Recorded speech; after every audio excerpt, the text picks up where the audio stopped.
ஒரு தடவை வந்து ஒரு துறவி என்ன பண்றாரு, ஒரு மரம் இருக்கு இல்லையா? ஒரு பெரிய மரம். அந்த மரத்தோட வேர்ல வந்து தலைய வச்சு படுத்து தூங்கிட்டு இருக்கிறாரு.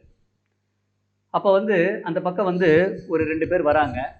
அவங்க 2 பேரும் துறவி தூங்குறத பார்க்குறாங்க. அதுல ஒருத்தர் சொல்றாரு, "அங்க பாரு அவர. எப்படி பற்று இல்லாம, எத பத்தியும் கவலை இல்லாம, அமைதியா ஒரு மரத்துக்கு கீழ படுத்து தூங்கிட்டு இருக்கிறாரு" அப்படிங்கிறாரு. உடனே 2வது ஆள் சொல்றாரு, "எனக்கு என்னமோ அவர பார்த்தா பற்று இல்லாதவர் மாரி தெரியல. அவர் பாரேன், அவர் படுக்கிறப்பயே கூட தலைக்கு சுகமா இருக்கணும்னு சொல்லிட்டு, அந்த வேர்ல தலைய வச்சு படுக்கிறாரு. அந்த வேர வந்து தலையணை மாரி யூஸ் பண்ணி, அந்த வேர்ல தலைய வச்சு படுத்து தூங்கிட்டு இருக்கிறாரு. இவர போய் நீ பற்று இல்லாதவர்ன்னு சொல்றியே!" அப்படிங்கிறாரு. உடனே இவங்க 2 பேரையும் பேசுறத கேட்கிறாரு அந்த துறவி கேட்டாரு. கேட்டவுனே அவருக்கு அப்பதான் மனசு உறுத்துது. ஓ! நான் வந்து உலக ஆசைகள்லேருந்து விடுபடன்னு நெனச்சுக்கிட்டு முயற்சி பண்ணிக்கிட்டு இருக்கிறேன். கடைசில என்னன்னா, என் தலைக்கு சுகமா வந்து இந்த வேர தலையணையா வச்சு படுத்துட்டு இருக்கிறேனே! அப்படின்னு சொல்லிட்டு, சொன்னவர நெனச்சு அவர் நன்றி சொல்லிட்டு என்ன பண்றாரு, அவர் வந்து அந்த அந்த இதுலருந்து விலகிர்றாரு. அந்த தலைய வந்து அந்த வேர்லருந்து எடுத்துட்டு கீழ படுக்குறாரு. உடனே அந்த முதல்ல நபர் சொல்றாரு, "பாத்தியா எவ்வளவு நல்லவரா இருக்கிறாரு.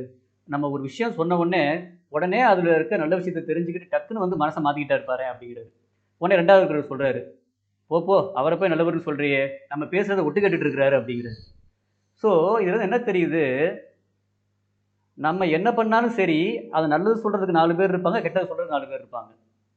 ஸோ அதனால வந்து நம்ம வந்து மத்தவங்க சொல்றதெல்லாம் நெனச்சு கவலைப்பட்டுட்டே இருந்தோம்னா, நம்மளால நிம்மதியா வாழ முடியாது. நம்ம செய்ய வேண்டியது என்னது? சரியான விஷயத்த பண்ணணும். பகவத்கீதைய படிக்கணும். கிருஷ்ணர திருப்திப்படுத்துற மாரி, அவர் பகவத்கீதையில சொல்ற மாரி விஷயங்கள நம்ம ஃபாலோ பண்ணி செய்யணும். அவ்வளதான். அத பண்ணிட்டு இருந்தோம்னா, வேற யார் என்ன சொன்னாலும் அத பத்தி நம்ம கவலைப்படணும்னு அவசியம் கிடையாது. ஊர்ல வந்து நம்ம என்ன செஞ்சாலும், நல்லது செஞ்சாலும் அது நல்லது சொல்ற 4 பேர் இருப்பாங்க. கெட்டது சொல்ற 4 பேர் இருப்பாங்க. நம்ம கெட்டது செஞ்சாலும் அது நல்லது சொல்ற 4 பேர் இருப்பாங்க. கெட்டது சொல்ற 4 பேர் இருப்பாங்க. அதனால மத்தவங்க என்ன சொல்றாங்க, ஏது சொல்றாங்கறத பத்தி கவலைப்பட்டுட்டே இருக்காம, நம்ம வந்து கிருஷ்ணர திருப்திப்படுத்துற மாதிரி சரியான விஷயங்கள பண்ணிட்டு போய்க்கிட்டே இருந்தோம்னா, எதுக்குமே கவலைப்பட வேண்டியதில்ல. கிருஷ்ணர் பகவத்கீதையில என்ன சொல்றாரு? அத்தியாயம் 6, பதம் 40ல யாரு நல்லது செய்றாங்களோ, அவங்க அழிவதே இல்ல அப்படிங்கிறாரு. மத்தவங்க என்ன வேணாலும் பேசிட்டு போட்டும்.